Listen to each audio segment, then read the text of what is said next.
Good afternoon. I'm Tracy K. Smith. I am a faculty member in the departments of English and African American Studies. I've been sitting here feeling myself to be in the presence of holy beings, and then talking myself down and saying, no, these are people who have made extraordinary choices that we feel and learn from and aspire to serve in some way. And so I just want to say thank you. I'm moved and inspired by the words of gratitude, and I'm grateful to be part of this institution that is committed to honoring and making possible justice as something that's central to the mission. It's my honor to be presenting the W.E.B. Du Bois Medal to Chimamanda Ngozi Adichie.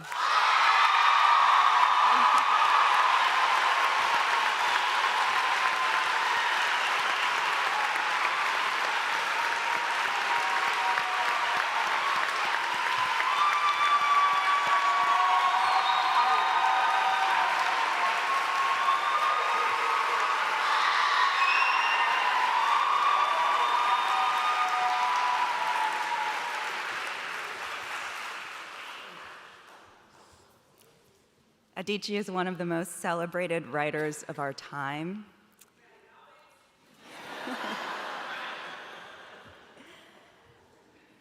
I want to interrupt myself and say that Chimamanda is consecrated to the work of the word, which is soul work in a large and cosmic way.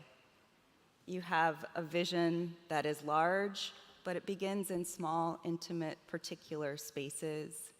It is as attached to vocabularies of causes as it is to the dialect of the heart, let's say. And I believe your work reminds us of what it looks like to look around at the small and the vast, both in and around us. And I think that's what art does. It makes us small and large at the right times. Let me tell you about Chimamanda. Born in Nigeria and now dividing her time between there and the US, specifically Baltimore, Adichie is the author of 3 novels, Purple Hibiscus, Half of a Yellow Sun, and Americana. I knew I was going to hear that.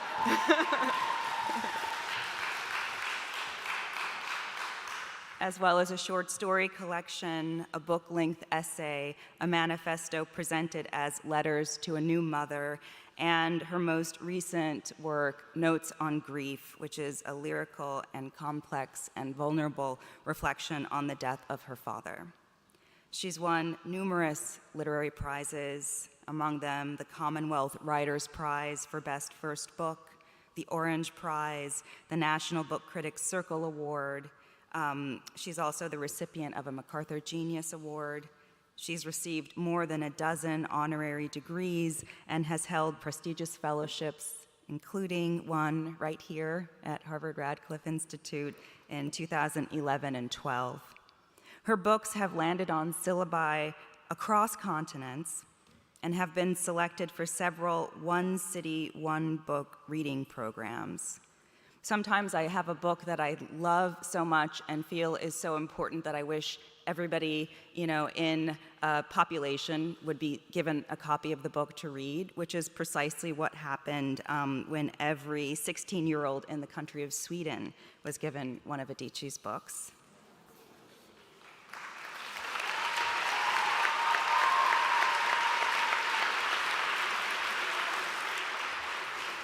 That was the book-length essay she wrote entitled We Should All Be Feminists, which was published in 2015.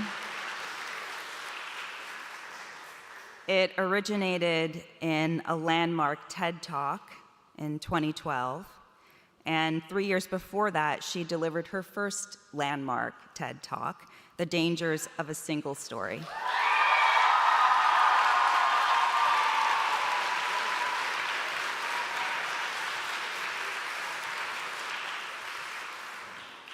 We Should All Be Feminist launched her beyond the status of highly regarded novelist and into the stratosphere of public intellectual. The intensity of notice for this work was certainly helped along by Beyoncé sampling a line in her song Flawless, and it didn't hurt that Christian Dior created a t-shirt emblazoned with the title, which Rihanna was photographed wearing. So she became an icon of 21st century feminism for demanding that if equality is the goal, then we must honestly name one of the very real obstacles to genuine equality. She writes, "Some people ask, why the word feminist? Why not just say you're a believer in human rights or something like that? Because that would be dishonest. Feminism is, of course, part of human rights in general, but to choose to use the vague expression human rights is to deny the specific and particular problem of gender." Now, the conversation she sparked has been long and often difficult.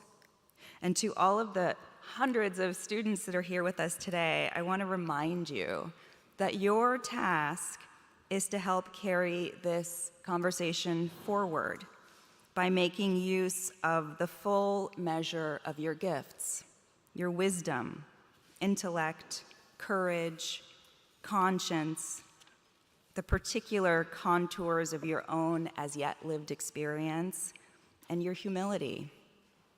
For all of us are engaged in the mammoth and ongoing project of progress, and that's something that spans generations and geographies. It lives across constantly mutating vocabularies, and it's a project to which we are all, in our own way, urgently necessary.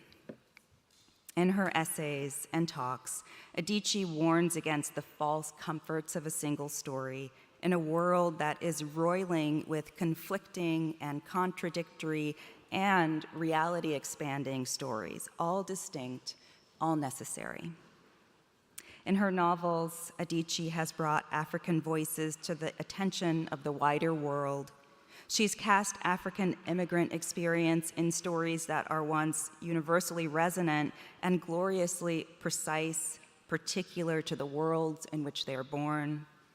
She is a superstar who is also part of an African literary renaissance in the company of my brilliant colleagues Teju Cole and Namwali Serpell that demands that we, each of us, work hard to understand the vast traffic of cultures, beliefs, and identities that swirl around and intersect with our own. Indeed, that we even ourselves contain. When Chimamanda spoke to Harvard's graduating seniors at Class Day in 2018, she said, "Make the human story the center of your understanding of the world. Think of people as people, not as abstractions who have to conform to bloodless logic, but as people, fragile, imperfect, with pride that can be wounded and hearts that can be touched." For your tremendous literary gifts, for your fierce commitment to moving humanity beyond the constraints of a single story, a single vocabulary, a single set of expectations, we recognize you, Chimamanda Ngozi Adichie, with the W.E.B. Du Bois Medal.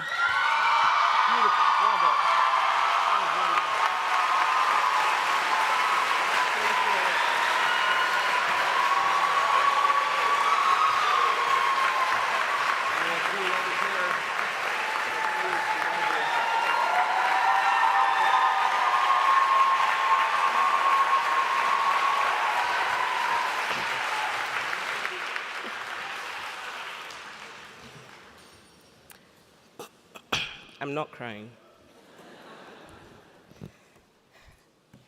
Tracy K. Smith, thank you for, where's Tracy?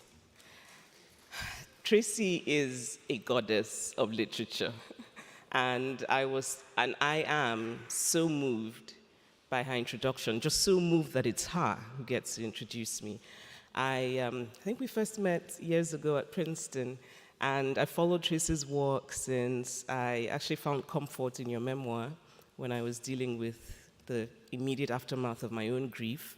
And your poetry has just always, to me, seemed able to do that incredible feat of being both really cerebral and also deeply emotional.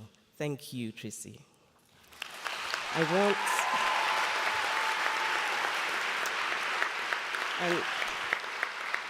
And it's such an honor for me to be on the stage today. It's such an honor for me to be honored by the Du Bois, to get this W.E.B.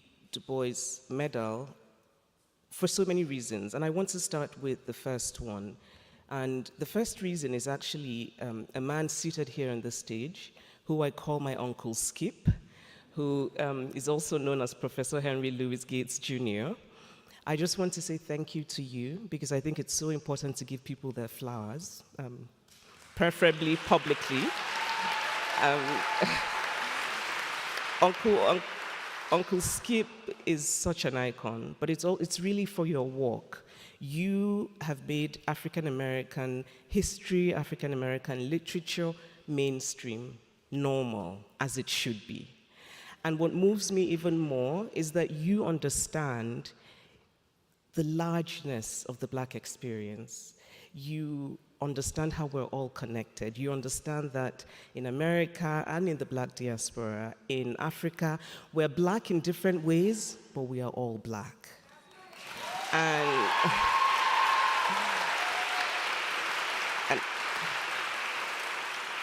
And I deeply, deeply appreciate you. You've had just the most incredible experiences, and we all know that he has had the good fortune of attending many conferences, including the Beer Summit.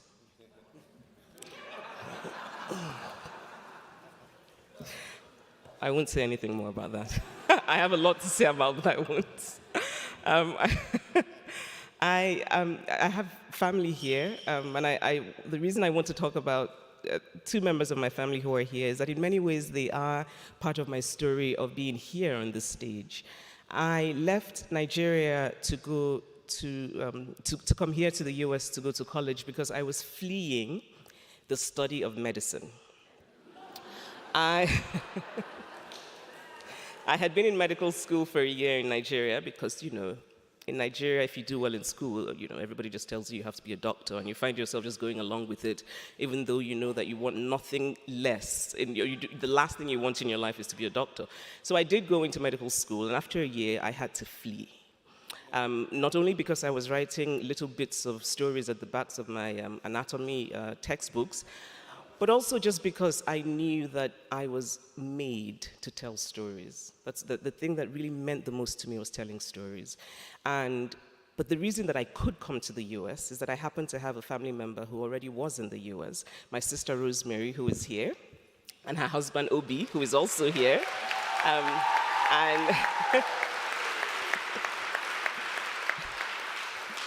So Rosemary and W.E.B were willing to give me food and a bed to sleep on, which some things that one might require in order to live.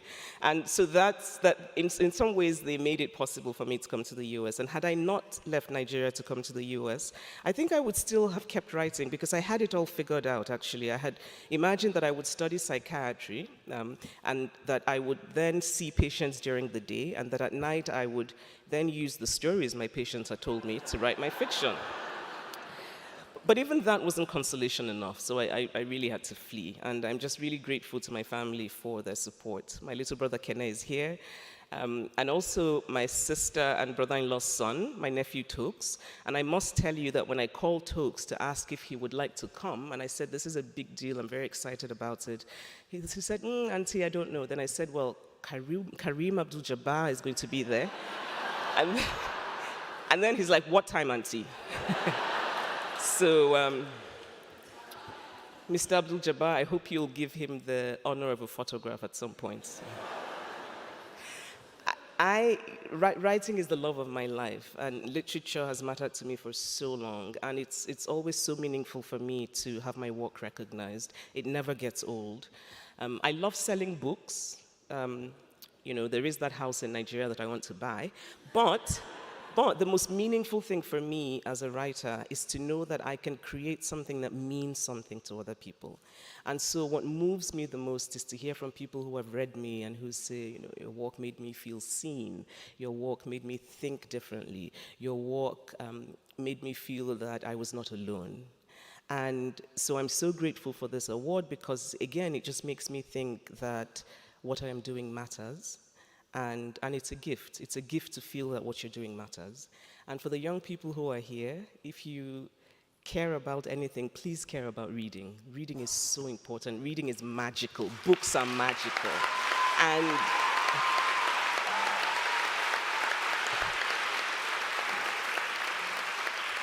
And I really think that one of the best ways to counter what seems to me to be a just really ugly tsunami of book bannings going around in this country is to read.